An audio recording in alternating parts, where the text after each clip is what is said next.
Assalamu alaikum wa rahmatullahi wa barakatuh.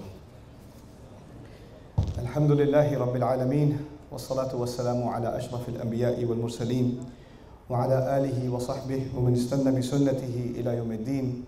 Allahumma ij'alna minhum wa min alladhina amanu wa amilu salihat wa tawasaw bil haqq wa tawasaw bis sabr. Ameen ya rabbil alameen. It's really awesome to be here, mashallah. I'm really, really happy to be here. And I'm very grateful to all of you that came out this evening. And I especially am grateful for the mothers in this audience. If I can get a round of applause for the mothers in this audience that brought their children that they're going to be taking care of, because obviously these guys don't do anything. So I'm even grateful for the mothers who brought their crazy kids with them, like this one kid over there who shook my hand and then tried to run away with my finger and wouldn't let go for like 10 minutes. But you know, I'm still grateful, alhamdulillah. Because I know how difficult it is for especially mothers to be part of these kinds of efforts. It's not easy to get out late at night. That means tonight's going to be a difficult night. Baby's going to be cranky on the drive back. And it's going to be really difficult to put him to sleep. And all of this because you wanted to hear something about the Quran. This is actually not about myself, and I'm very clear about that. What puts the love between us and puts the love in our hearts is actually the word of Allah subhanahu wa ta'ala. It has the power to do that.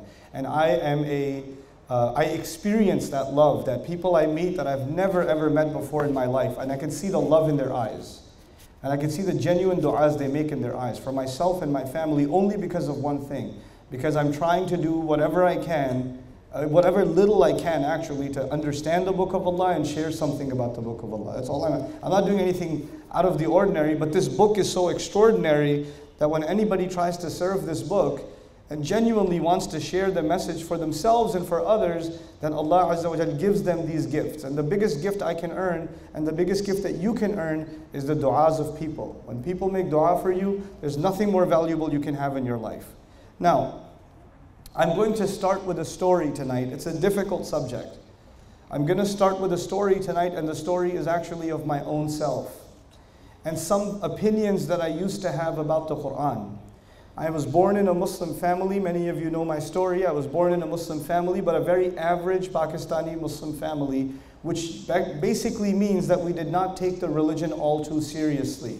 I never learned Arabic, I never learned tajweed, I never learned to memorize Quran exhaustively or anything like that. We learned enough. We learned a couple of surahs of the Quran as children. Some of my schooling was actually in Saudi. I was born in Germany, so my early kindergarten schooling was in German, in the German language. I didn't speak anything else except German, which sounds weird because I don't speak any German now. But anyway, so I learned later on, I learned Urdu. From 2nd grade to 8th grade, I was in Saudi, but I went to a Pakistani school, which is awesome.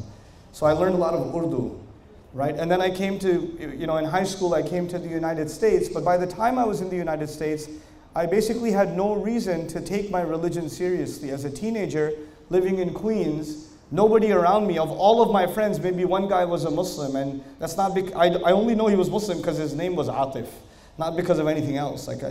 You don't act Muslim in high school in New York City. You just don't do it, And so in that age, I reflect back at that time and my years in college, and I think about what did I used to think about Islam at that time? And the first answer I have in my head is I did not think about Islam at that time. I didn't think much about it. But if I did think about it, here are 3 things I used to think. I'm going to start with these 3 things, and I'd like you to remember these 3 things. The first thing I used to think was Islam is irrelevant. It does not have solutions for my problems right now. Every time I hear a khutbah, every time I hear a lecture, they talk about something amazing that happened a long time ago. And they never tell you anything good happening when? Right now. Only bad things are happening right now. And all the good things happened a long time ago. And so they keep telling me this, that the time of the prophets was great. The time of the Sahaba was awesome. We used to be so amazing, but now we are just a bunch of munafiqun and we're just all going to go burn in hell, and all of you are sinning. And so you know what? I accept. You know what? At that time I said, fine. Good times are over, these are the bad times. So therefore, this religion has nothing to offer me for right now. And as a matter of fact, every time people would talk about Islam, they would tell me how, and this is, by the way, not coming from someone who's wanting to learn deen. I would go to Jumu'ah because my dad would drag me to Jumu'ah. I don't want to go to Jumu'ah. He would drag me there. And I'm sitting there like, when is this over? Some of the best sleep of my life was during Jumu'ah. You know, the only thing that woke me up was Aqim Salat. That's the only thing that woke me up. But before I passed out, the few things I would hear about how things that are happening right now, most of those things are haram. And how most of your life you are just in disobedience to Allah. And the only way you can survive is you have to try to live like people lived more than 1,000 years ago. You have to become an ancient person. You cannot be a modern person. So I developed the opinion in my head that this religion is for people who want to pretend that they are living more than 1,000 years ago. This is not for people who live in 2015 or at that time 1997. This is not for those people. That was the first opinion I had, that this religion is irrelevant. It's outdated. It's expired. The second opinion, and by the way, Muslim, this is an attitude from a Muslim or a non-Muslim? This is actually an attitude from a Muslim. And I'm not alone. I'm not alone, and I wasn't alone then. Millions of Muslims used to think like this, and they still think like this. And the second attitude was that this religion is harsh. It's harsh. Chances are you are doing something wrong, and chances are you are going to go to hellfire. Actually, the chances that you will go to hellfire are 99.999999999%. And maybe you might make it to Jannah.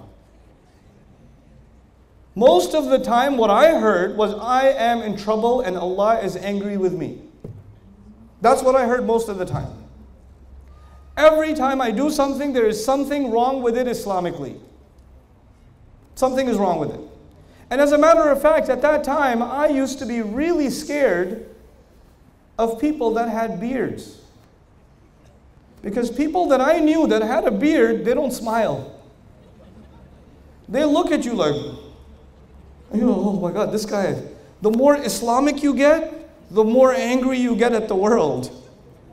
You know, so I used to be scared of those people. Man, I was scared. And as a matter of fact, even when I was in college, I'm sitting there, I'm eating my pizza in New York City, sitting in a restaurant eating pizza, and a guy with a beard walks in. I'm like, oh man, I was trying to have a pizza, this guy. Ruining my lunch. He's probably going to give me a lecture about how I'm going to hell again or something. You know, I used to be really scared of these people. Really scared of them. This was the second opinion that I developed. The first one, that it's irrelevant, and the second, that it's harsh. That the people that follow this religion, they are very mean. They're not nice people. And they judge you. And they tell you that you're bad. And that they're better than you. That's the second one. And here's the third one. The third opinion I developed was, okay, you know what? Let me just try to, maybe I shouldn't judge a book by its cover. Maybe I should not judge Islam because of Muslims. Maybe I shouldn't listen to just what the khatib says or what these people do and how they behave. I should try to figure the religion out for myself. So I'm going to read the Quran by myself. And I'm going to figure it out by myself because I don't trust these people. So I'm going to read the Quran by myself. Do I know Arabic? No. So I'm going to read a translation. And so I decide to read a translation, and what do I find? I find confusion. I find confusion because some ayat in the beginning are talking about something, and then they're talking about something else, and then they're talking about something else, and something else, and something else. I've never read any book like this. When I read a book, I start in chapter 1 and it makes sense, and then the chapter 2 builds on chapter 1, and chapter 3 builds on chapters 1 and 2, and it goes in an order. But the Quran doesn't work like that. The Quran has takrar, it has repetition. Allah will say something here, then He'll say something again, and He'll say it again, and He'll say it again. So I don't seem to understand how this book is organized. It doesn't make any sense. And then sometimes I read some things, and they completely don't make any sense. Alif, Lam, Mim. And I'm saying to myself, how does this make any sense? I don't understand. So you know what that is? The first opinion was what? Let me see if you're still alive. What was the first opinion I developed? It's irrelevant. And the second opinion? It's harsh. And the third one is a combination of two things. It's confusing, and it's unimpressive. It's not impressive. What's the big deal? I read the Quran. I don't understand why we're so amazed by this book. You know, how could this be impressive? Now, if you have these three opinions, then this is more than enough for you to not want to have anything to do with Islam. More than enough. And for a lot of people that I've met all over the world, they have these same exact three opinions. Same exact three opinions. And they say, well, I don't want anything to do with religion because it's harsh, because it's irrelevant. What am I going to learn from the story of this prophet or that prophet? That happened so long ago. We're living in 2015 right now. One guy even told me, if the Quran came down today, it would have been different. It would have been related to our time. So you know, it was related at that time. It has to do with old times. Asatirul awwaleen, that's good enough. But right now we have to live our life, you know. We have to move forward. We can't think backwards. So they think thinking about Islam is like thinking backwards. Now before I go on, the first half of my talk is to explain the problem. I just want to explain the problem. And the first problem was in my head.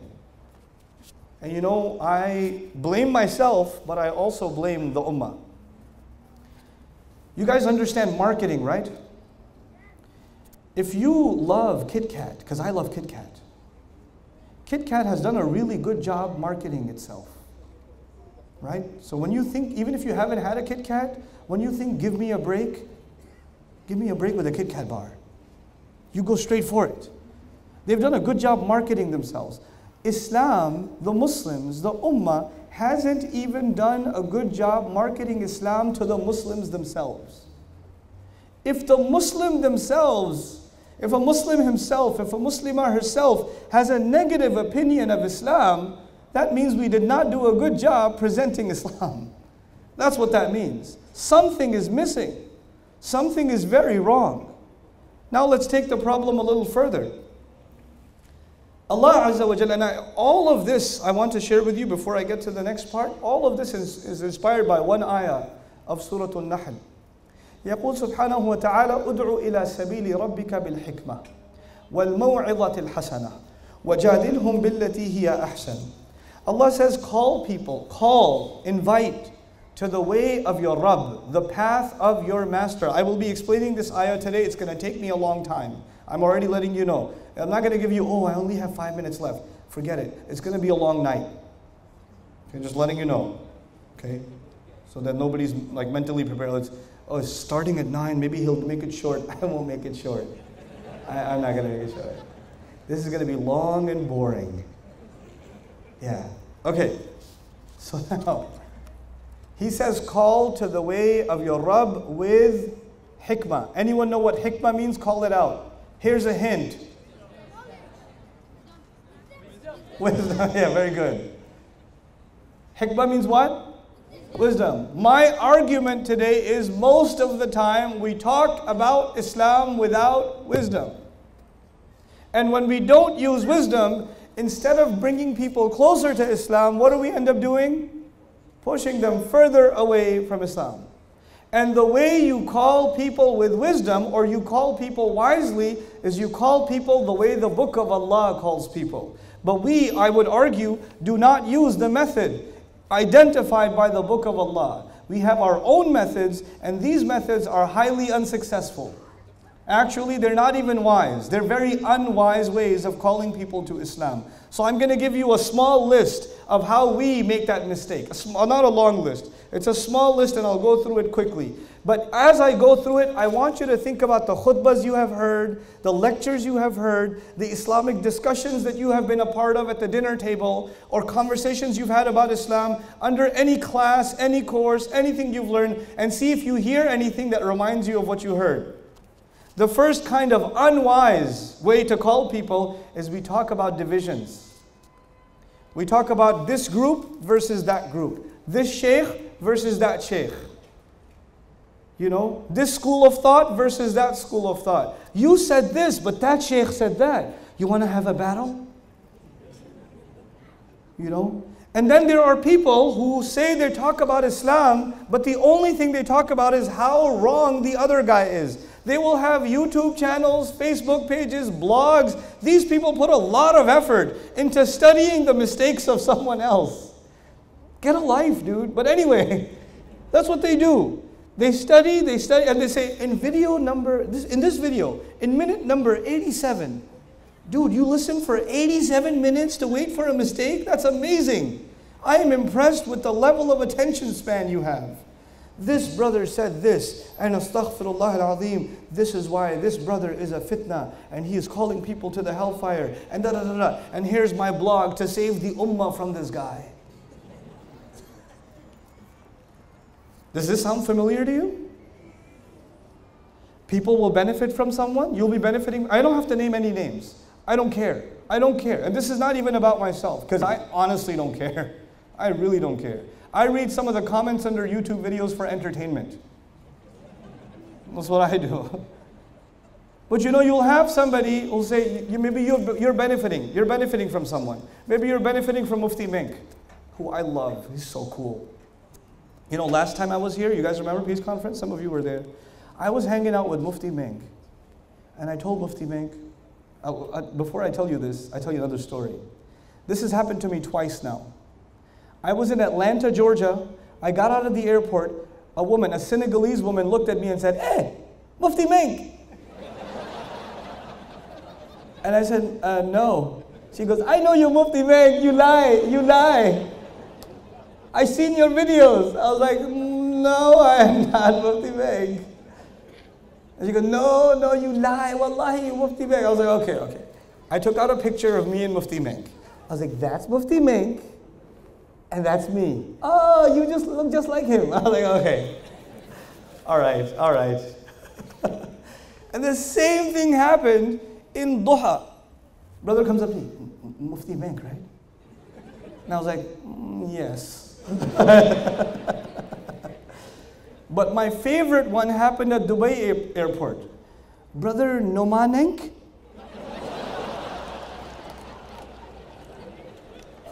That's a good one. Yes. So I was hanging out with Mufti Menk, and I said, you know, Mufti, you know what we should do?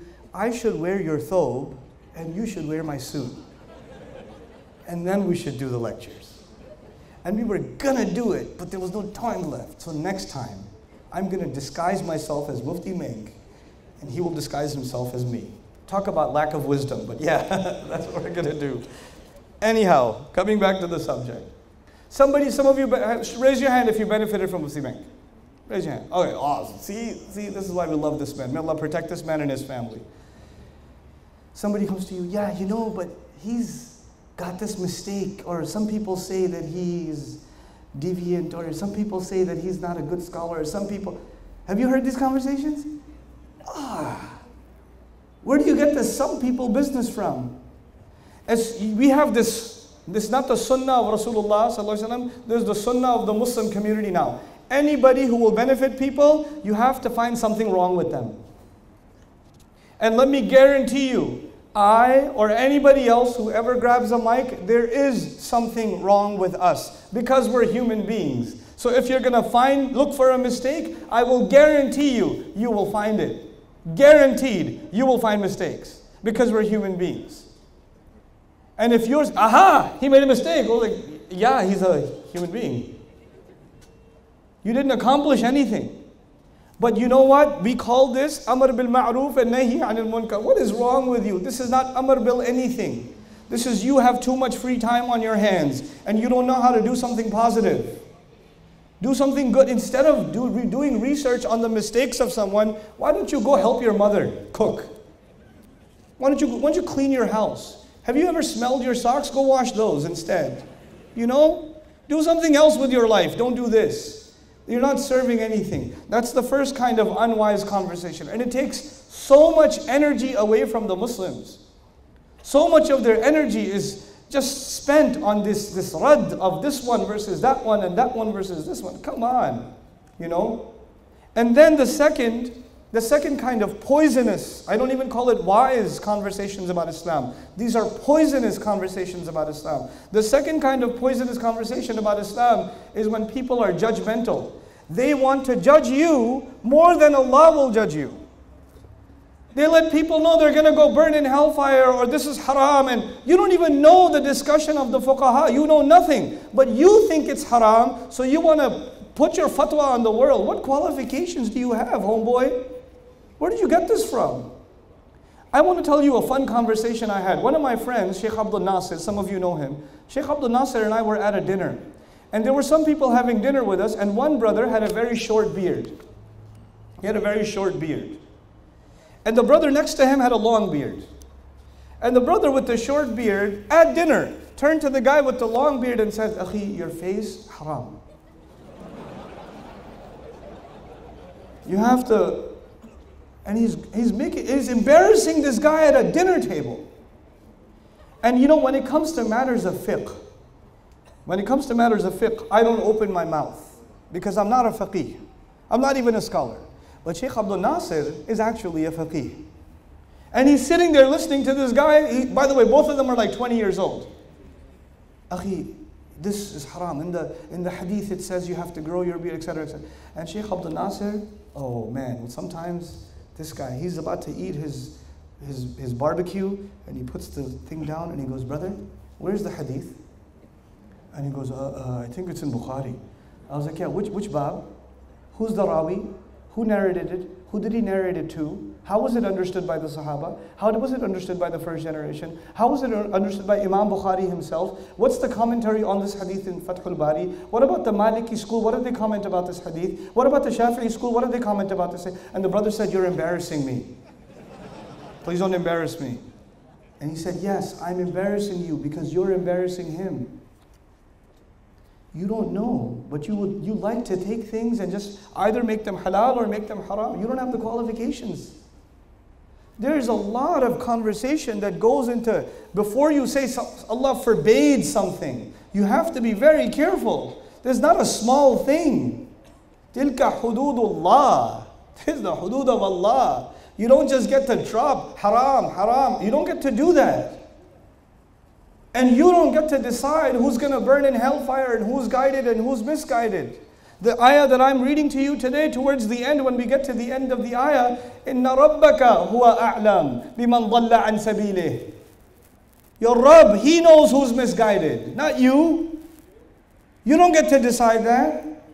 But we love to judge people very quickly. As a matter of fact, we are so good at judging people, we judge people as soon as they walk into the masjid. We look at them, oh, short beard. We look at check the pants. Oh, yeah. So quick. We send people to nar. Most people we send to nar. This is a horrible, horrible thing to do. Horrible thing to do. Judging people through Islam. The only one to judge is Allah subhanahu wa ta'ala. Our job is not to judge. Our position is not to judge. Then the third, and by the way, when somebody does something wrong, if you know it's absolutely wrong, you've done your research, you've done your homework, you know for sure that it's wrong, then you have to figure out a polite way of correcting it. And maybe you shouldn't be the one correcting it. Maybe somebody else should be the one correcting it. You have to use what? Wisdom. Wisdom.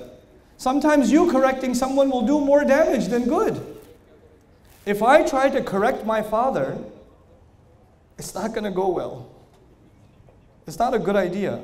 I should talk to my mom, and my mom will talk to my dad, and that way I won't get in trouble.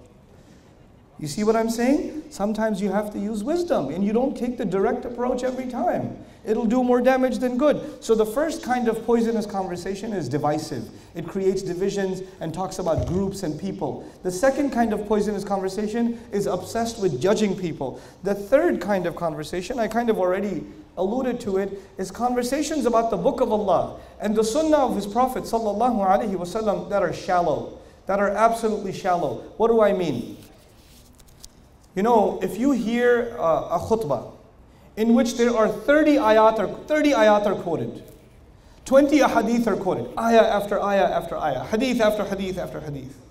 How much time did you spend on each ayah? A few seconds, yes? And then you went straight to the next ayah. Then you went to the next ayah. Then you went to the next hadith. Then you went to the next ayah. How much time did you actually think about any one of those ayat? Very little. Very little. And you know what that is? That is not healthy. Every ayah of the Quran, every hadith of the Prophet ﷺ deserves attention. When you give me too much of that at the same time, I actually end up paying attention to none of it. To none of it. Allah complains in the Quran, أَفَلَا يَتَدَبَّرُونَ الْقُرْآنَ أَمْ عَلَى قُلُوبٍ أَقْفَالُهَا لِيَدَّبَّرُوا آيَاتِهِ not لِيَسْتَدِلُّوا بِآيَاتِهِ. He says لِيَدَّبَّرُوا آيَاتِهِ, so they can think deeply about His ayat. Hour and a half I plan to talk to you tonight. About how many ayat? About how many ayat? Do you know? One ayah. Because it deserves attention. We need to think about it. So what happens is people will quote lots of ayat, but they won't go in depth in any one of them. Now when you don't understand something in depth, is there a chance that you're misunderstanding it? Absolutely.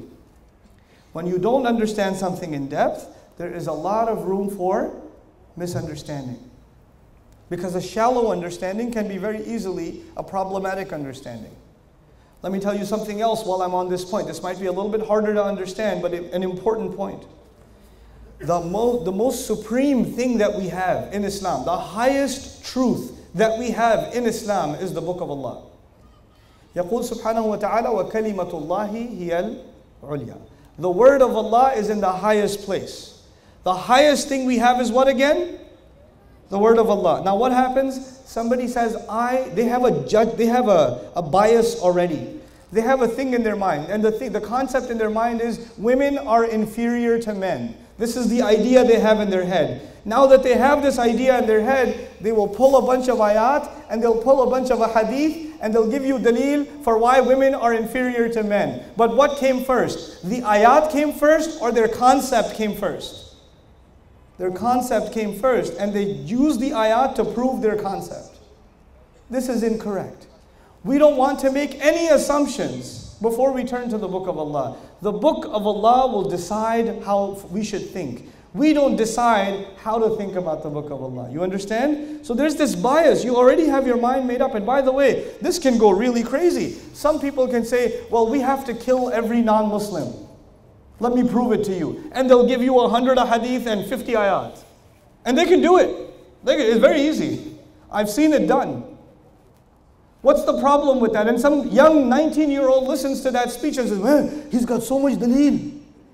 He quoted so many ayat and so many hadith. He must be right. Because it's in the Book of Allah. No, you monkey. The conclusion came first and the research came second. In every field of knowledge, what comes first? The conclusion or the research? The research comes first, and then based on the research, you decide a conclusion. This is the exact opposite of what they do. So it sounds like a very Islamic lecture, because it's got a lot of ayat and a lot of hadith. But you know what? It's a very un-Islamic approach. Because their bias, their opinion, has already taken a supreme position, and everything else is being inserted inside it. SubhanAllah. And we Muslims get taken advantage of. They think that's from Islam too. So many of the things we hear today, unfortunately, so many of the things we hear in the name of the Book of Allah are an insult to the Book of Allah. They're an insult. The exact opposite of the meaning is being taught. So many times. And it's a painful thing to listen to. Wallahi, it's painful. Now the next, just a couple more that I want to share with you. There's this isolationist. I know it's a big word, I'll make it easy to understand. There's this isolationist conversation about Islam. By the way, these kinds of conversations about Islam, have you heard them before? Conversations that make divisions between people, have you heard that before? Have you heard conversations that judge people? Have you heard conversations where people already have their mind made up and then they use the ayat and a hadith? Have you heard these kinds of conversations? We are being taken advantage of as a population. And this needs to stop. This needs to stop. Now just one more that I want to share with you is isolationism. And what that means is that they'll tell you that the only people who have the haqq is us. And if you want to be safe, don't listen to anyone else. Because if you listen to them, you will become misguided. And you want to go to Jannah, right? The only way to go to Jannah is you stay in my halaqah. You just listen to me, because all the other people are misguided, and these people have an updated list of the misguided scholars every week. If you want to save yourself, only listen to us. And you know what happens? People listen to them and they isolate themselves. And they isolate themselves from their family. These people cut themselves off from their own family. They don't want to listen to their family anymore. Well, my parents don't listen to my sheikh, so I don't want to deal with my parents. I don't want to deal with my family because they're not on the haqq. And so you use the deen and you misuse the deen to isolate people from their own families, from their own communities, from their own societies. Where I live in the United States, there are some isolated communities in the United States. You know what they teach you? They teach you in these communities, they teach you the non-Muslims, these are the kuffar. They are najas. They are evil people. Don't deal with them. If you deal with them, if you become friends with them, if you talk to them nicely, if you do business with them, they are a fitna. They will take you away from Islam and they will make you kafir. So stay away from them. And so there are masajid in America. In America, there are masajid that have been there for 40 years. And the neighbors, next door neighbors, are non-Muslims. And they have no idea that that's a masjid. Because the people in the masjid say, fitna, the kuffar. Where did you get this from? Where did this come from? If Rasulullah sallallahu alayhi wasallam did not deal with the people in Mecca and he isolated himself, we would not be taking shahada today. I am a Muslim because my father is a Muslim, whose father is a Muslim, whose father is a Muslim, whose father is a Muslim, whose father is a Buddhist. I come from a Buddhist heritage. I looked it up. My great-great-great-grandfather was actually a Buddhist and he became a Muslim. Somebody had to talk to him and not treat him like najas. Somebody had to show him courtesy. Somebody had to treat him like a human being. Somebody had to show him love and respect. You know? I was in the elevator in the hotel over here and the guy's name was, God, what was his name? Ritik. That was his name. It's hard to pronounce. Starts with an H. Ritik. Obviously not a Muslim name. You know what happens? You read the name and you say, okay, is a Muslim guy Muhammad? Assalamu alaikum, brother, how are you? Hindu name, man, Tu. No, hey, Ritik, how's it going? Good, sir. He used to work he works at the hotel. How long you been working? 4 months, sir. How's the job? It's hard, sir. Man, it's tough, I know. And we just became friends. We just chatted. Astaghfirullah, I talked to a kafir. Relax, guys. The deen does not teach you to hate non-Muslims. This deen came to bring dignity to all human beings. وَلَقَدْ كَرَّمْنَا بَنِي Adam. Allah says we gave respect to the children of Adam. I'll say that again. Allah says Allah gave respect to who? To who? Children of Adam. So every child of Adam alayhi salam has been given respect by who? By Allah. How do you not give them respect? Allah gives them respect, you don't give them respect. And you think Islam tells you to disrespect them? Islam tells you to look at them as evil? You don't even understand the ayah when Allah talks about mushrikun being najas. Where is the ayah? Where does it occur? What surah does it occur in? What context does it occur in? And how does it apply? We don't want to know because we just want to look at the surface and not study deeply. We don't have the time to study deeply. This is all the opposite of wisdom. But now we're going to talk about wisdom itself. This was a negative talk up until now. Now we're going to have what? The positive talk. Why did I organize it this way? Because I want to leave you with something positive. I don't want to leave you with something what? Negative. Now listen carefully. I'm going to start with an ayah that belongs to Surah An-Nahl. By the way, the ayah, invite people with wisdom, belongs to Surah An-Nahl. So all the ayat that I will use to explain this ayah also belong to Surah An-Nahl. They come from the same surah. And this surah at the end says, call people with wisdom. And the entire surah is full of examples of how do you call people with wisdom. The surah itself teaches you. It itself teaches you how to call people with wisdom. So I'm going to give you one example. Pay attention to this example. I will test you. Yes. Now listen. And you have to answer me out loud. Allah says, listen. وَمَا أَنزَلْنَا. Actually, no. Before that. He says, He sends water from the sky. أَنزَلَ مِنَ السَّمَاءِ مَاءً. He sends water from the sky. ينبت لكم به الزرع والزيتون والنخيل والأعناب ومن كل الثمرات. Now listen, let's see if you have a good vocabulary. What does zaytun mean? Brothers won that one. والنخيل. Brothers 2, sisters 0. Al-A'nab. Sisters got that one. 2-1. وَمِن كُلِّ الثَّمَرَاتِ. Brothers got that one. Even though you're on the girl side, I'll give you the 3-1. Okay, listen. Allah says He sends water from the sky, and then olive comes out, palm trees come out, date palms come out. He says grapes come out, farm comes out, farmland, harvest comes out, zara, all kinds of crop. And then He says all kinds of fruit. Now listen, if water didn't come from the sky, there would be no life on the earth. Yes or no? There would be no life on the earth if Allah did not send water from the sky. Now, if you want to look at what grows on the earth, does the same thing grow on the earth or different things grow on the earth? Different. Same water, but different plants, right? Same water, but different plants. Now, I'll break them into 2 categories. Farmland. Does the farm grow on its own, or does the farmer have to do work also? You can't just have the rain. The rain is not enough. The rain is necessary, but it's not enough. The farmer has to do work also. Grapes are delicate plants. You can't just grow them on their own. The farmer has to do, the gardener has to do work. Palm trees are sensitive. You have to take care of them. The gardener has to take care of these plants. Rain alone is not enough. You understand? So in other words, for farming and and olives and these sensitive fruits and these sensitive trees, they have to be taken care of. And a farmer or a gardener has to do work also.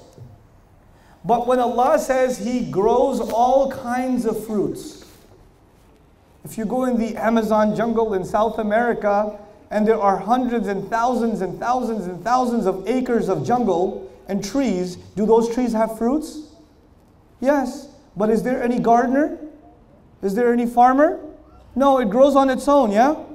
So what I'm trying to say is, when Allah sends water from the sky, things grow from the earth. But some things grow because of our effort also. It's a partnership. And some things grow only by the gift of Allah. You with me so far?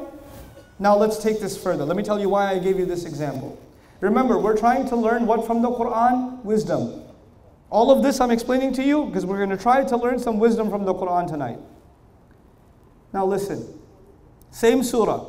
Allah Azza wa Jalla later on says, وَمَا أَنزَلْنَا عَلَيْكَ الْكِتَابَ إِلَّا لِتُبَيِّنَ لَهُمْ الَّذِي اخْتَلَفُوا فِيهِ وَهُدًى وَرَحْمَةً لِقَوْمٍ يُؤْمِنُونَ. We did not send the book down to you at all. Wait, before He said, what did He send down? Rain. Now He says we're sending what down? The book. So now He is going to compare the book to what? The rain. He says we sent the book down only so they could clarify all the differences. And so it could be guidance and mercy. Now, when the book of Allah comes down like the rain comes down, the rain goes into the earth. And the book of Allah, its ayat go inside the hearts of human beings. Now, the earth used to be dead, yes? And because of the rain, what happened? It came back to life. And the people used to be dead. Their hearts used to be dead. And Allah's book has the power to do what? Bring them back to life. The Muslim community can have so many problems. We could have lying and cheating and stealing. We have forgotten the book of Allah. Our youth don't pray anymore. They're addicted to filth on the internet. They're watching movies. We have political problems, social problems, economic problems, spiritual problems, psychological problems. Oh my God. But you know what? You could be dead. But if you have the book of Allah coming into your heart, what will happen? You will be brought back to life. There's no reason to be depressed. I depressed you in the beginning. Man, we got so many problems. But you know what? We have one solution. And what's that solution? The book of Allah. And when it enters into you, you could be as dead as death gets. And Allah will bring you back.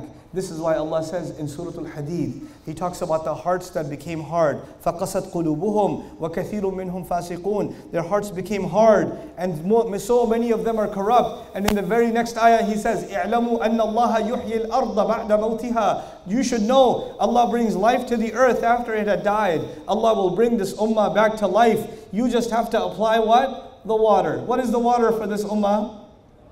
It is the Quran. Is the Quran. And if this ummah is not coming back to life, that must mean we're not applying the water correctly. That's what that means. Now I told you before, when it rains, how many kinds of plants you get? 2. One of them you have to do the work also. Remember that? And the other one happens how? On its own. In the middle of the jungle there's an apple. In the middle of the jungle there's an orange. It happened on its own. We had nothing to do with it. You understand? Just like that, even today, there will be people who accept Islam. You didn't do any da'wah, you didn't make any effort, you didn't do nothing. Allah just put the water into their hearts and they just came to Islam on their own. It'll happen even now. Does it happen or no? Just like the fruits who grow in the middle of the jungle, with no human effort, only by the will of Allah. There are some people who come to Islam only by the will of Allah. You know, I get amazed. I just get baffled at sometimes the emails I get, sometimes the conversations I have. I just get shocked sometimes. It still rings in my head. I was coming back, with my family at the airport, and there was a flight attendant.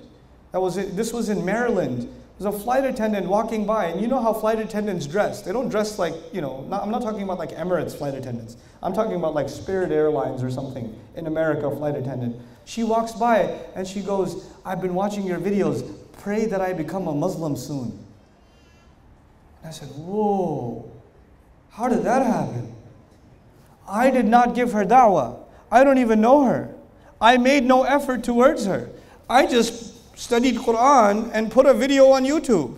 Who did that for her? Allah did that for her. He can make it rain into people's hearts. That's not my effort. That's the gift from Allah to this woman. And may Allah give me a reward even though I didn't make any effort. For what? And may Allah guide her to Islam. And there are hundreds of thousands of people like that. This Christian woman just emailed me last week. She said, because you know the Charlie Hebdo incident? You know about that? When the Charlie Hebdo thing happened, this woman, she's a woman from Texas, and she lives in Japan. She lives in Tokyo.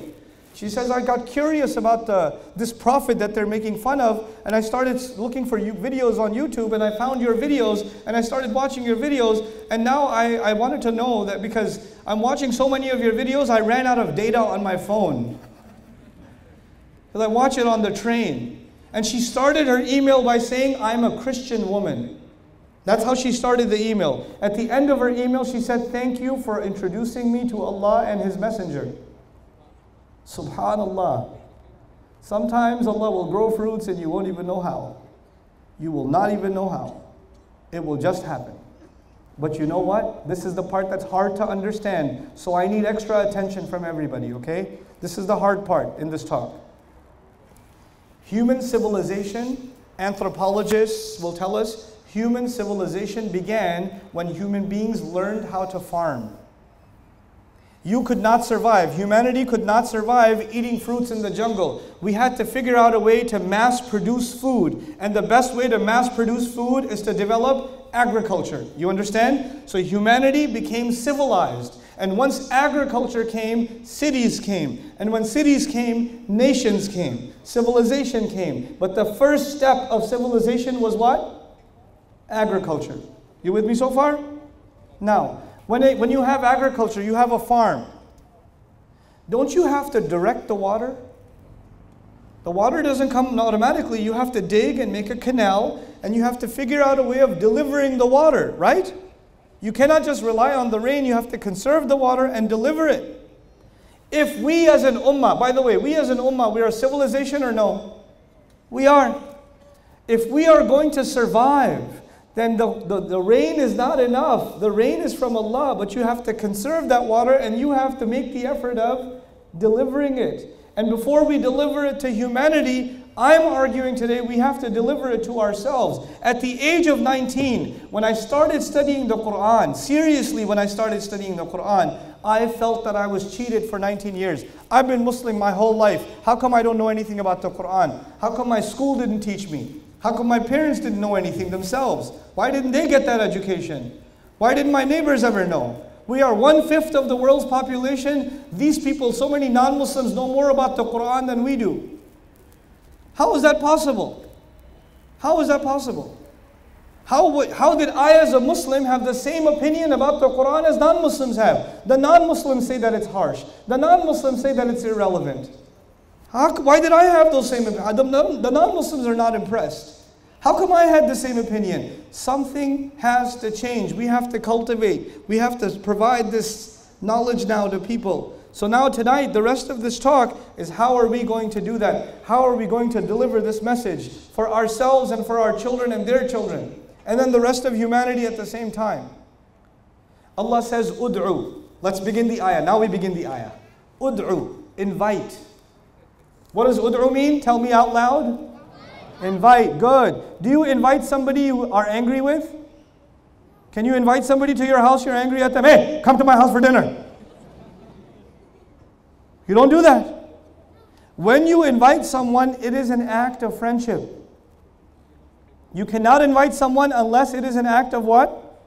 Friendship. So from the very word da'wah, from the very word ud'u, if you are not friendly, you shouldn't be doing da'wah. If you have an angry personality, why don't you just go memorize Quran or something? Let somebody else do da'wah. If you get really frustrated with people, you should not be doing da'wah. Because da'wah means what? Invitation. And to do invitation, you have to be what? Friendly. Second, ud'u ila sabili rabbik. By the way, if somebody is giving an angry khutbah and you say, why are you giving it? Brother, akhi, I'm trying to do da'wah. That's not how you do da'wah. You don't scare people to death and then invite them. This is not invitation. This is get lost and get out of here and never come back. He says, by the way, he doesn't say, Ud'u ila al-Islam, Ud'u ila dini rabbik. He doesn't say that. He says, Ud'u ila sabili rabbik. What does sabil mean? Let's see who wins this one.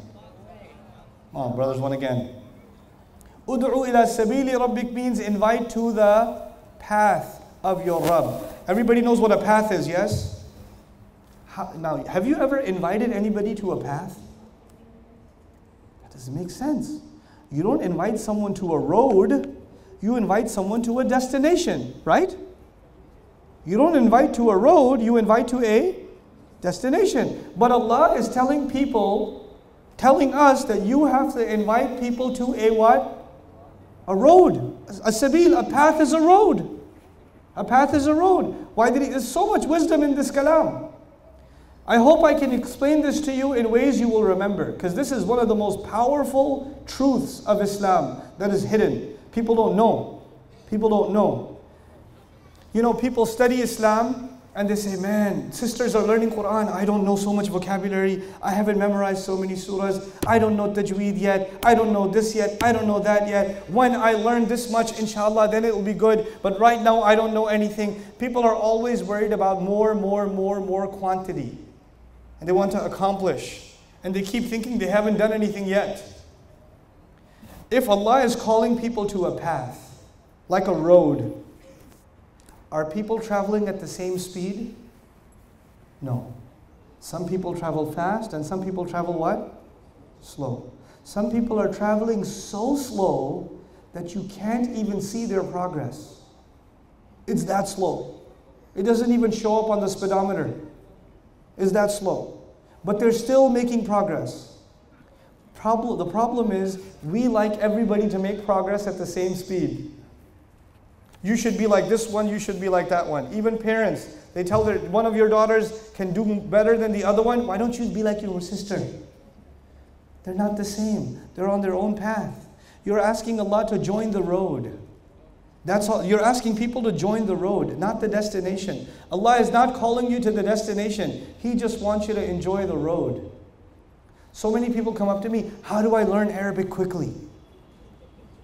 How do I study the whole Quran quickly? I was like, why do you want to do it quickly? What's your hurry?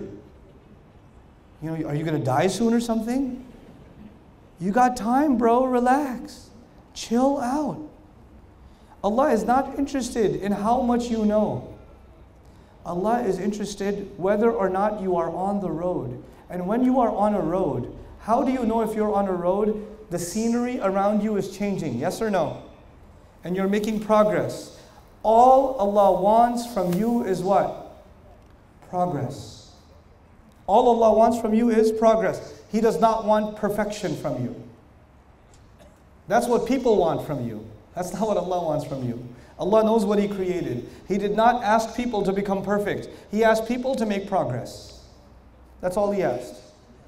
Allah makes our deen easy and beautiful. We make our deen difficult and ugly. We make people feel bad because they're not perfect. We make people feel bad because they're not completely there yet. The Sahaba were the best generation, yes or no? Best generation of all time. Of all time. And these people were willing to die for Islam, yes or no? Okay, Allah gave them ayat about alcohol in 3 stages. These are people that are willing to die for Islam. And Allah said, "La taqrabu," "Ithmuhuma akbaru min naf'ihima." The evil in alcohol is greater than the benefit. The evil is more. Then that wasn't enough. Then later on He said, وَلَا تَقْرَبُوا الصَّلَاةَ وَأَنْتُمْ سُكَارَى حَتَّى تَعْلَمُوا مَا تَقُولُونَ. Don't go near salah while you're drunk. And then finally, one of the last surahs ever revealed, Surah Al-Ma'idah, one of the last surahs ever revealed, He says, رِجْسٌ مِّنْ عَمَلِ الشَّيْطَانِ فَهَلْ أَنْتُمْ مُنْتَهُونَ. This is evil from the work of the devil. Will you stop or what? In other words, Sahaba, who were the best generation, Allah did not expect them to quit alcohol immediately. If He could, if He wanted, He could have given the ayah from the very beginning. Now think about this even further. Alcohol is considered not just haram, it's also considered evil. There's a difference. Pigs are not evil. Pigs are just what? Haram. You don't see a pig and say, astaghfirullah, evil, shaitan. No, it's just a pig. Just don't eat it. Okay, it's a pig, Allah made it. It's not evil. Relax. Okay? But alcohol is not just haram, it is also what? Evil. Which means it was always evil.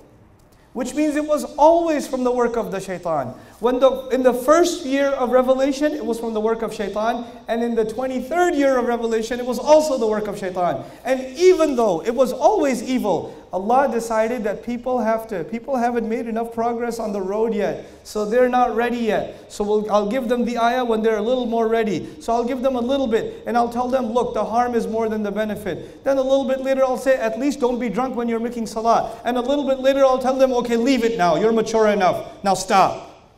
The best generation, Allah allowed them time to make progress on the road. And what do? If a drunk guy walked into the masjid today, he's had 2-3 beers, you can smell it from 10 feet away, and he, I want to pray. What are we going to do with him? We're going to beat him up and kick him out. And once you kick him out, where's he going to go? Back to the bar. He's going to go back to drinking. He came to the house of Allah. He took a step. He took such a big step. And you said, go back. This step is not good enough for us. You're not good enough for us. Allah wants you to make progress on the road. And you have to let other people make progress on the road. And maybe some of them will take their time, and some of them will move quickly. You know, Allah gave the example of growing things on the ground, right? There's a farmer.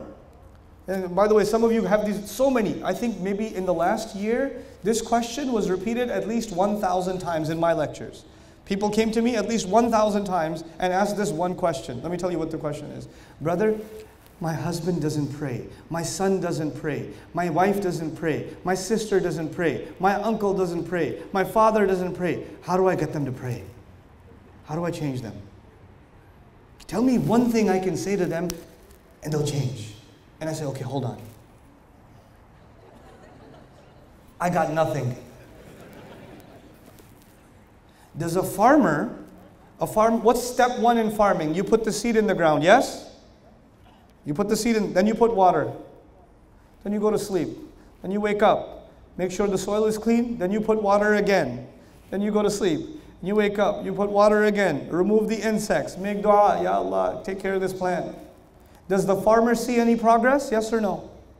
He sees no progress. All the things that are happening under the ground. The farmer doesn't say, if there was one thing I could do, it could just change right now and turn into a tree. Let me dig it up, take the seed out, make a tree out of it. Does it work like that? Allah compared the Quran coming down to water coming down. And when water comes down, the life on the earth grows immediately or grows over time?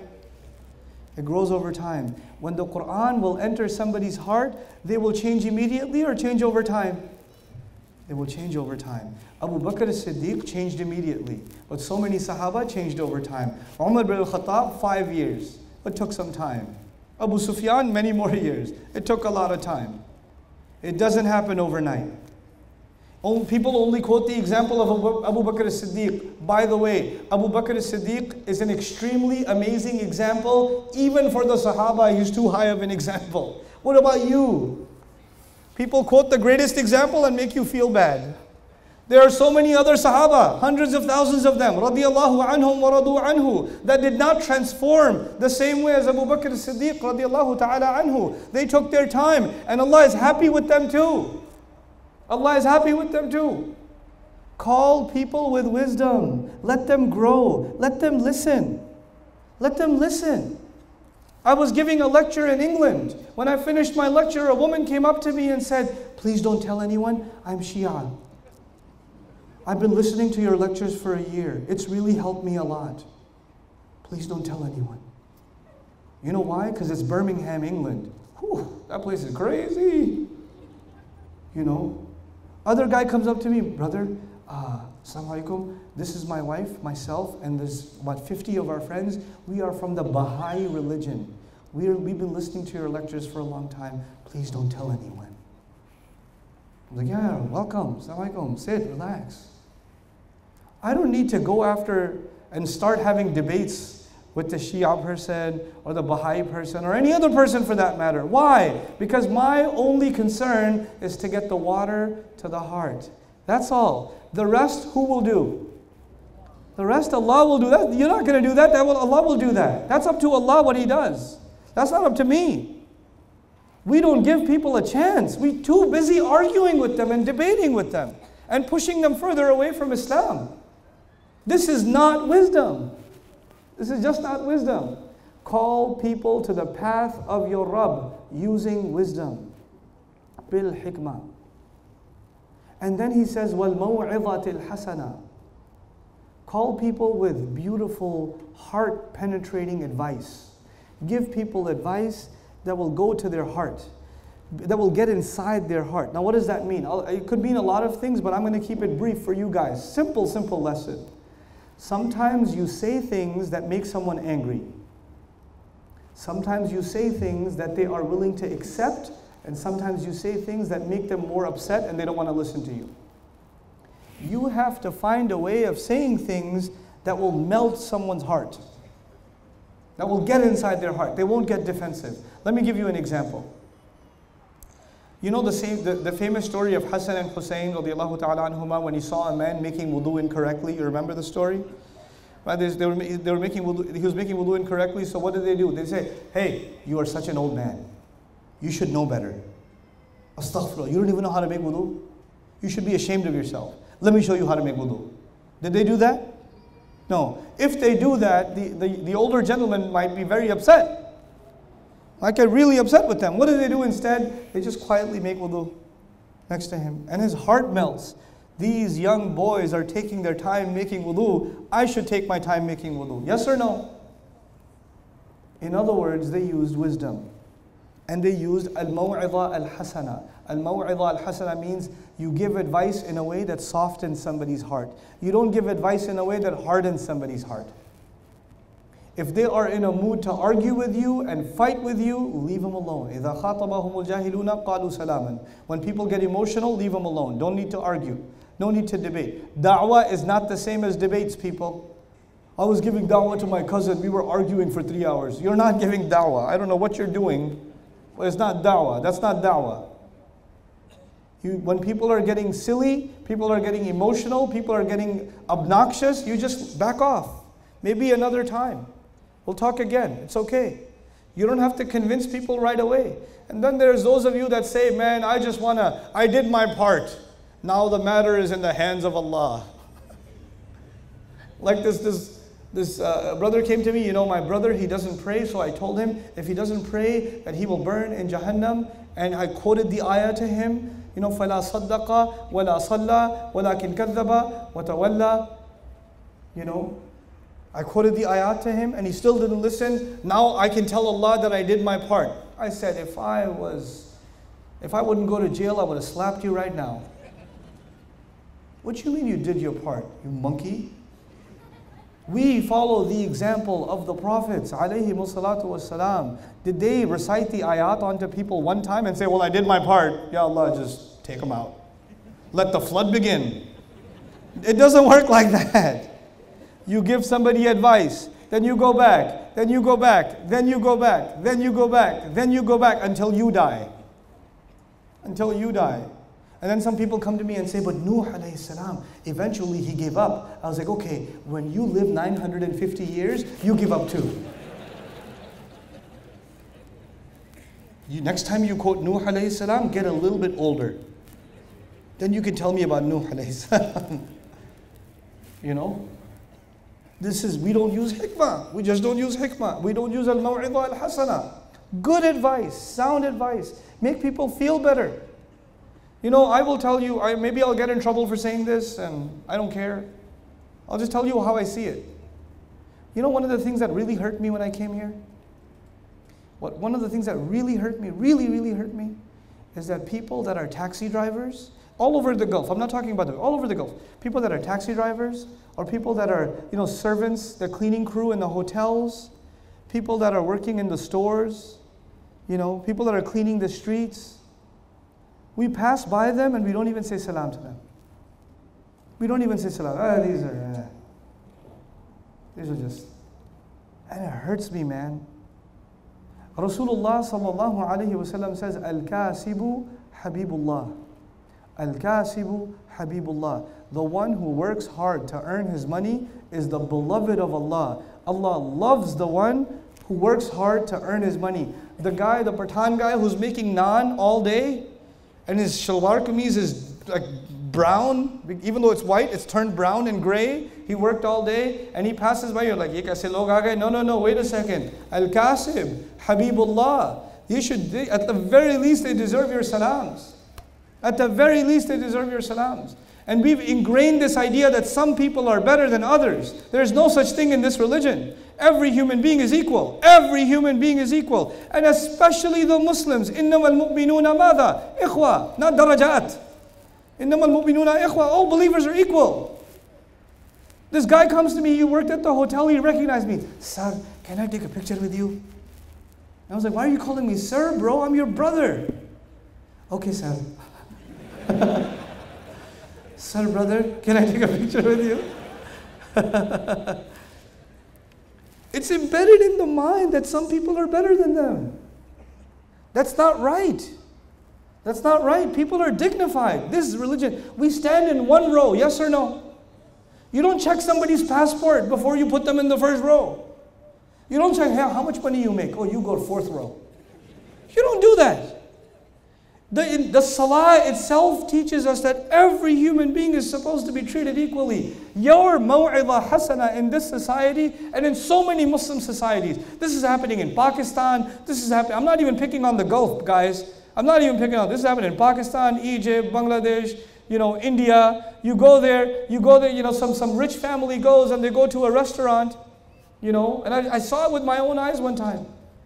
They go to a restaurant and there's, the tinted windows and the kid rolls the automatic window down. He's like 12-year-old boy inside, rich boy, 12 years old. And the old man who comes to, Sir, chai ladu, sir? And the old man, 60-year-old man, and he says, Ja leke aa. Go get it. Like he's talking to somebody like 5 years old or something. Ji main leke aata hu, sir. Ji. Man, if I wasn't going to get arrested, I would have taken that kid out of that kid. I would have been like, Tamar, tamiz se baat karo. Bade. They're older. It's an older person. You treat them with respect. You treat them with respect. What's the point of memorizing Quran, studying the book of Allah, and you don't treat the janitor with respect, and the cleaner with respect, and the taxi driver with respect? You don't treat. What are you learning? Why are you learning this? What's the point? So we have to change our thinking. This is maw'idah hasana for you, to make people feel dignified in this society. Give them good counsel. Speak to them like equals. Speak to them with respect. You know, every human being deserves respect. Every human being. And I told you today, it's not just the Muslims. Every human being should be treated with respect. Why in the world would they want to come close to Islam when they see us behave like this? What reason have we given them?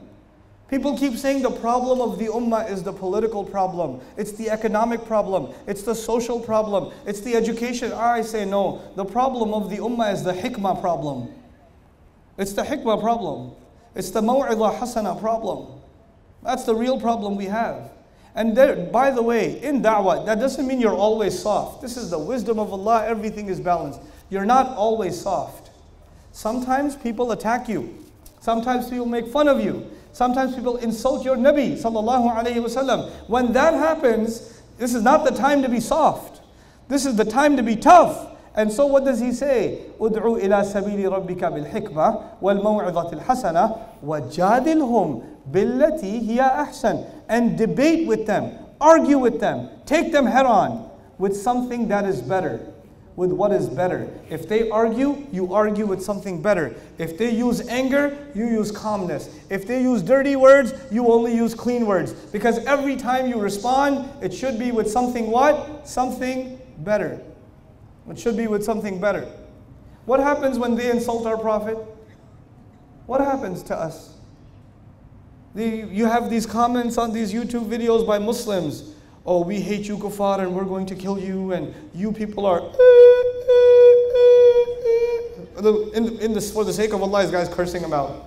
Where's billati here? What is wrong with you? Stop trolling on YouTube videos.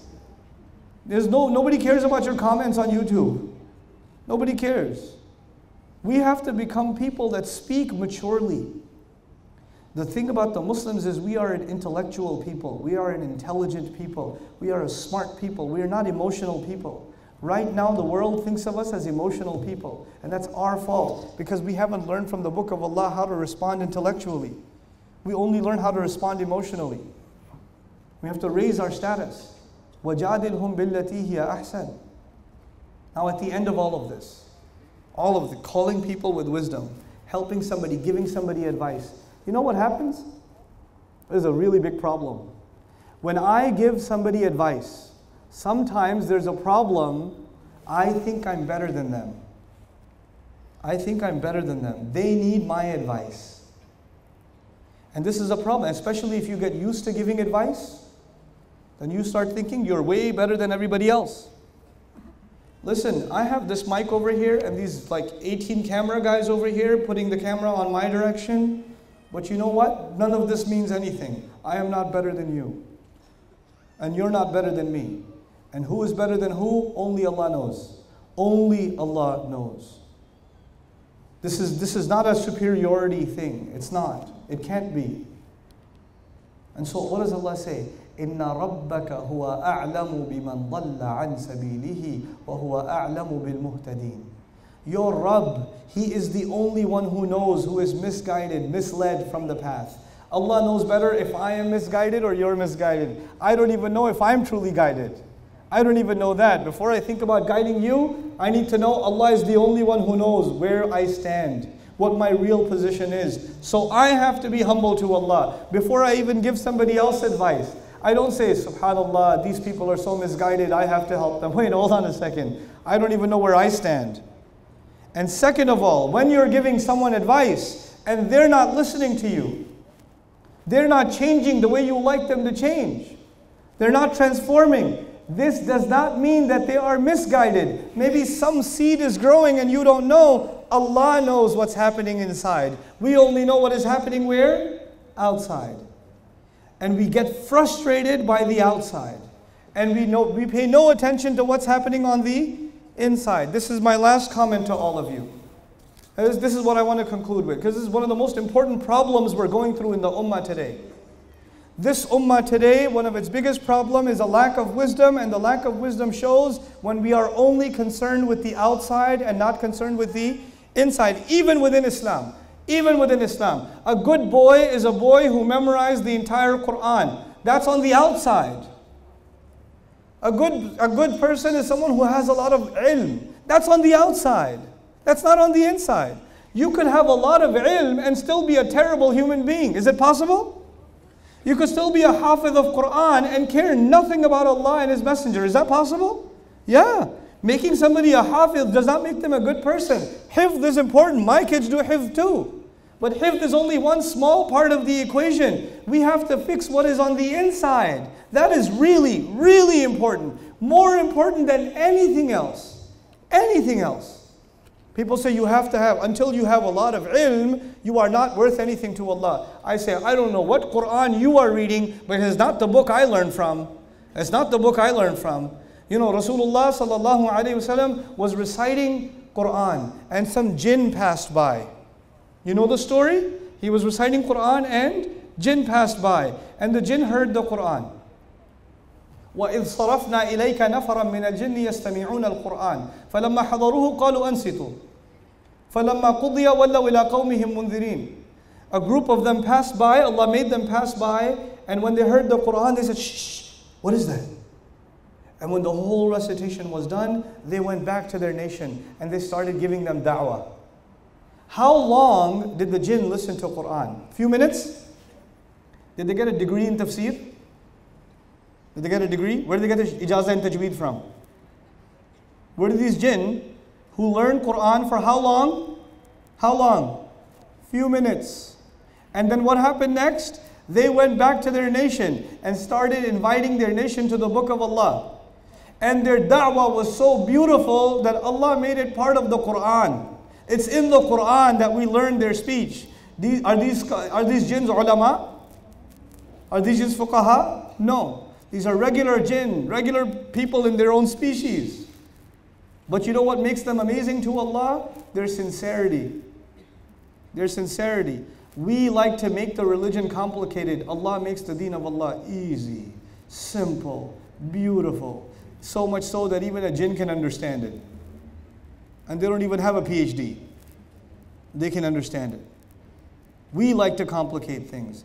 We like to teach everything about Islam in a complicated way. And Allah likes to teach it in a simple way. That is the wisdom of Allah, keeping things simple. We complicate things. Somebody recites Quran and we say, where'd you get ijazah from? Which is it Hafs? Is Hafs and Asim? Is it Warsh? Oh no, your qalqala needs to be longer. Your mud needs to be this. You're going to spend 3 years doing tajweed and nothing else. You make things, this was never the case in the past, by the way. Never the case. We like complicating things. We become obsessive compulsive about something. Allah doesn't do that. Allah keeps things simple, easy. Somebody says, I'm a Muslim. Oh yeah, you're a Muslim? What's your aqeedah? That I'm a Muslim. No, but what do you believe? La ilaha illallah. No. But which aqeedah book did you read? I didn't read an aqeedah book. I just know that Allah is one. No, akhi, you have to study aqeedah. You have to go in depth. You have to go so in depth. Okay, wait, hold on a second. Let's take a step back. Ibrahim alayhi salam. Ibrahim alayhi salam. Listen to his speech in the Quran. Is it complicated or simple? It's simple. What do we like to do? Complicate even the simplest thing. We love it. We love complicated. And I'm not saying don't study aqeedah. For the tullabul ilm that are going to be mutamayyiz, that are going to be advanced students, go study it. But for the rest of the people, please leave them alone. Keep things simple. Because Ibrahim alayhi salam kept things simple. Salih alayhi salam kept things simple. Isa alayhi salam kept things simple. They were the best teachers Allah could ever choose. They were the best of all teachers, these prophets alayhi salatu wasalam. And the best of their speeches made it into the Quran. You're not going to come up with a better way of teaching people iman than the book of Allah. It's not going to happen. And Allah makes things easy. We make things difficult. Wallahi, we do that. We are hard on people, Allah is easy on people. This, this idea that I share with you at the end, how we don't have this balance anymore in the way we present Islam, it's made things so hard for the Muslims. So many Muslims think they're disobeying Allah in everything. And that Allah is just going to punish them. Allah is always angry with them. And Allah Himself says, مَا يَفْعَلُ اللَّهُ بِعَذَابِكُمْ. What is Allah going to get out of punishing you? Allah doesn't want to punish you. We have to spread the rahmah of this deen again. The rahmah of this book again. This rain has to fall again. Rain itself is a rahmah from Allah, yes or no? Yes. So the Quran is a rahmah from Allah, yes or no? Last point. Let me show you how Quran is a rahmah from Allah. I was just talking about Surah Al-Rahman in Qatar. I'll share one thing with you. Just one thing. Think about this as you leave today. In Surah Al-Rahman, it begins Ar-Rahman, which is such a beautiful name of Allah, right? The name of Allah that has love, the name of Allah that has care, the name of Allah that is tied to the word Rahim. What a beautiful name of Allah. This girl came to me in Boston. She said, I left Islam. She said, I left Islam. I said, why did you leave Islam? And she said, because of Surah Al-Rahman. I said, why? What did Surah Al-Rahman do to you? She says, in Surah Al-Rahman, Allah begins with Ar-Rahman, that He's so loving and caring and merciful. And in the middle of the surah, He starts talking about hell and how people are going to burn and how people are going to be tortured. How can Allah that is so full of love and rahmah torture people? How could He do that? And I had a long conversation with her, but I'll just share one thing with you. The description of Jahannam in Surah Al-Rahman is one of the most terrible descriptions in the whole Quran. The following description is rated R for graphic words and seriously scary content. You will listen to those words when people are being boiled alive, and then when they're being boiled, they look at the fire on the other side and say, maybe the fire is better. So they leave the boiling water and they run towards the fire. The fire burns them so hot, they can see the boiling water. They say, no, I should go towards the boiling water instead. Oh my God, what a horrible, horrible description of what is going to happen in Jahannam. And does it scare you, by the way? Does that scare you at all? Because it scares me. And as soon as you get scared, what does He say? وَلِمَنْ خَافَ مَقَامَ رَبِّهِ جَنَّتَانِ. Whoever got scared of standing in front of his Rabb, he gets 2 Jannahs. The whole point of scaring you was to guarantee you Jannah. That's the whole point. He scared you and said, did you get scared? Okay, then you get 2 Jannahs. SubhanAllah. Even when He scares you, He gives you something good. This is what Allah does. We don't do that. We like to only scare people. We only like to be negative with people. This is a depressing time for the ummah. It is in need of a positive message. And there is no more a positive message than the book of Allah that begins with Alhamdulillah. The words Alhamdulillah, when that means that we are grateful to Allah and we are appreciative of Allah for everything. No matter how bad things are, we will stay positive, because every single salah, we begin with what? Alhamdulillah. That means we have to be positive people. We cannot be depressed people and negative people and angry people and judgmental people. We have to be grateful and positive people. This is the message of Allah's book. This is the wisdom that we have to internalize. I pray that Allah Azza wa Jal gives you the strength to benefit and be of benefit to others through the wisdom of Allah subhanahu wa ta'ala's book. And I pray that Allah Azza wa Jal gives all of us the ability to become examples for what this book is supposed to represent, for the beautiful legacy of the Messenger sallallahu alaihi wasallam. Lastly, I want to just give you an announcement, and I'm done for the evening, inshallah ta'ala. The announcement that I'd like to make to you is for those of you that are interested in learning the Quran with me. I can't come to Dubai often. I can't come to the Khalij often. I miss my children too much. And I have a lot of kids. I have 6. That's a lot. I know for some of you are like, I have 12. No, but you know, for me that's a lot, okay? For me, in America, that's a lot. When we go to the park, like that, all of them are your kids? Like, that's my kids, ma'am. You got a whole tribe out there. I'm like, yes, I do, my friend. You know? So I miss my kids. I gotta stay home. I want to do work from home. But that doesn't mean I can't try to benefit you. If you're benefiting from the work that I'm doing, that's because most of what you saw me do wasn't here. It was me sitting in Texas trying to get to you. That's what I'm trying to do. There are two, for the young people here especially, I recommend 2 courses. If you can study 2 courses from me, it'll give you a good start in your journey in the Quran, okay? Just 2 courses. The first course is called Divine Speech. It's not on YouTube. On YouTube, there's just a video about it or 2, but the full course is called Divine Speech. And the second course is called Quran for Young Adults. What was the first course? Good. What was the second course? Quran for Young Adults. I recommend these 2 courses, especially for younger audiences, families. If your kids are like 10, 12 years old, they can start both of those courses. Do it as a family. It'll give you a good and solid introduction to the Quran before you get into a study of the Quran, inshallah ta'ala. Because you need a little bit of an intro before you get in, you know? So that's the purpose of Divine Speech and Quran for Young Adults. I'll tell you a little bit of what I do in Divine Speech. People ask the question, how come Allah uses we in the Quran? People ask the question, how come there are different kinds of surahs in the Quran in different order? People ask the question, how come subjects keep changing in the Quran? When they ask these kinds of questions, I took all of those questions and tried to answer every one of them, so you have a better understanding of the kind of book you're dealing with when you're dealing with the Quran, so you can appreciate it better. Both of these courses are available online. You can go to Bayyina. If you don't know how to spell Bayyina, make istighfar 2 rak'ah and slaughter a camel, okay? Go to bayyina.tv and you can access these courses, inshallah ta'ala. Bayyina.tv. Thank you so very much for listening this evening. Jazakumullahu khairan. Hopefully I'll see you guys tomorrow evening as well. Barakallahu li wa lakum. Assalamu alaikum wa rahmatullahi wa